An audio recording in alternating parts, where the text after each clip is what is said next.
ABP news पर एक बार फिर आपका स्वागत है। बात करते हैं दिल्ली से सटे गुरुग्राम में हुए हादसे की। बड़े शहरों में बड़ी संख्या में लोग ऊंची इमारतों में रहते हैं। ये बहुमंजिला इमारतें नियम के हिसाब से अगर नहीं बनाई जाएं तो जिंदगी पर खतरा मंडराने लगता है। ऐसा ही हुआ दिल्ली के पास गुरुग्राम में। गुरुग्राम के सेक्टर 109 में कल शाम शिंटल्स पैराडाइज हाउसिंग कॉम्प्लेक्स के एक टावर की छत गिर गई। छठी मंजिल की छत का हिस्सा गिरने के बाद उसके नीचे की सभी मंजिलों की छत भरभरा कर नीचे आ गई। मलबे में दबकर एक महिला की मौत हो गई। वहीं अभी 2 और लोगों के मलबे में फंसे होने की आशंका है। मलबे में फंसे 2 लोगों में से एक इंडियन रेलवे इंजीनियरिंग सर्विस के अधिकारी अरुण कुमार श्रीवास्तव हैं। प्रशासन का दावा है कि उन्हें कुछ देर में निकाल लिया जाएगा।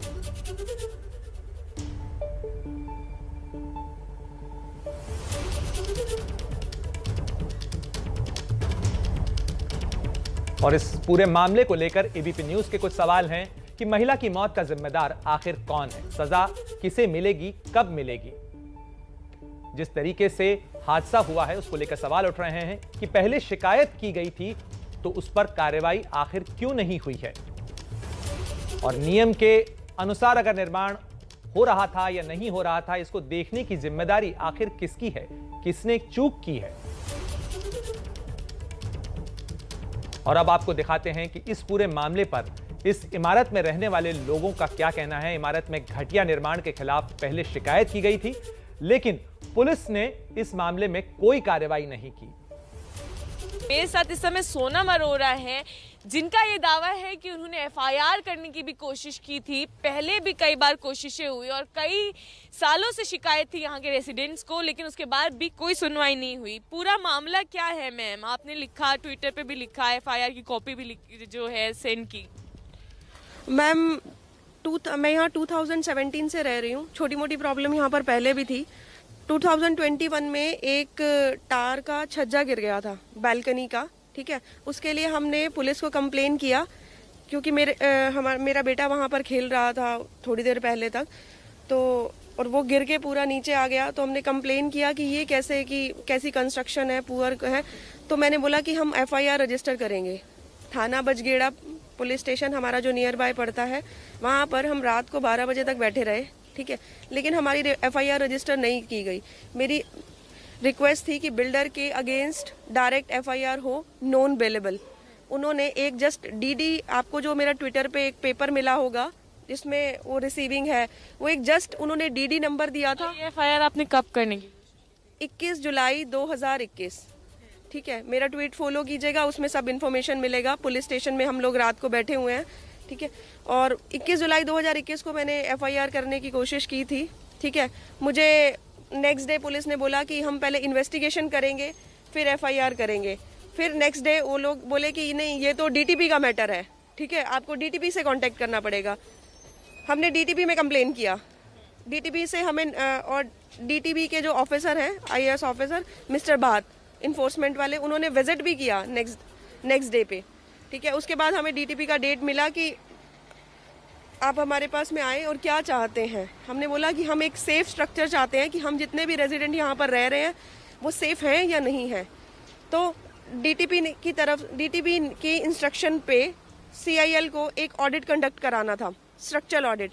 वो उन्होंने करवाया, उसका रिपोर्ट भी सबमिट किया। अराउंड 2 सितंबर के आसपास रिपोर्ट सबमिट हुई थी, बट वो रिपोर्ट ऑल पॉजिटिव थी। हम लोगों ने उस रिपोर्ट पे ऑब्जेक्ट किया, ठीक है। We don't have money.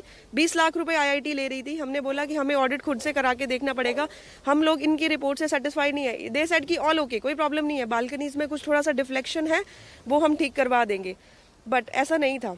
फिर उसके बाद में हम लोग डीटीपी को लगातार हम लगे रहे कि सर सुनिए कुछ कीजिए, ये रिपोर्ट ठीक नहीं है, लेकिन डीटीपी से हमें आज तक कोई रिस्पांस नहीं मिला। कल फिर मैंने मिस्टर बात को कॉल किया, मैंने कहा सर आ जाइए, लोग मर गए हैं, ठीक है। पुलिस को मैंने रात को ट्वीट किया, आप कह रहे थे कोई कैजुअलिटी नहीं है, कोई मरा नहीं है, इसलिए हम एफआईआर रजिस्टर नहीं करेंगे। ये पुलिस के वर्ड थे।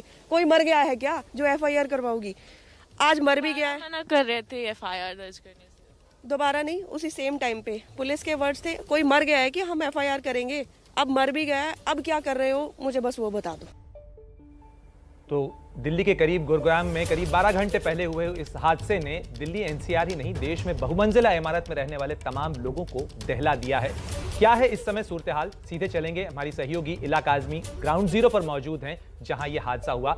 इला, इस इमारत के अंदर 2 लोगों के और फंसे आने की रिपोर्ट आ रही थी। क्या सूरत हाल है इस समय? क्या उन लोगों को निकाल लिया गया है? क्या अपडेट है? प्रणय, मैं आपको बता दूं कि फिलहाल जो पुलिस के मुताबिक यही बताया जा रहा है कि अरुण कुमार जी जो हैं वो अभी भी फंसे हुए हैं। हालांकि कुछ ही देर में उनको निकाल लिया जाएगा क्योंकि उनका जो निचला हिस्सा है वो जो ध्वस्त हुआ है मलबा, उसमें अभी भी फंसा हुआ है। उनको सभी तरह की जो मेडिकल सर्विसेज हैं वो दी जा रही हैं और जो दूसरी महिलाएं उनकी तलाश जारी है। वहीं जो तीसरी महिला है वो इस हादसे का शिकार हो गई है। मैं आपको बता दूं कि यही वो टावर है, ये देखिए सामने ये टावर है जो तस्वीरों में डी टावर है। इसकी 6ठी फ्लोर पे जो डाइनिंग हॉल था उसका छत गिरा तो सीधा पहली फ्लोर तक के उसका असर आया, जिसके बाद इस पूरे फ्लोर को ही खाली करा लिया गया। लोग जो है उनका यही कहना है कि वो लगातार इसके खिलाफ कंप्लेन कर रहे थे क्योंकि झज्जर रूप में इमारतें थी तो लगातार ये मुद्दा उठाया जा रहा था। और साथ ही साथ जैसा कि मैं आपको बता दूं, मेरी महिला से बात भी हुई यहाँ की रहने वाली, उन्होंने भी कहा कि उन्होंने पिछले साल FIR भी दर्ज करने की कोशिश की गई और लेकिन उस समय कोई एक्शन नहीं लिया गया। वहीं director town and country planning को भी खबर दी गई, ऑडिट भी कराया गया, जिसके बाद भी ये कहा गया कि नहीं सब कुछ ठीक है, सब कुछ सही है। लेकिन महिला का ये कहना था कि बार बार सोसाइटी वाले यही मुद्दा उठा रहे थे। आप नजर बनाए रखिए इस पूरी खबर के ऊपर। निश्चित रूप से इस खबर पर इससे जुड़ा हर अपडेट आप तक पहुंचाते रहेंगे।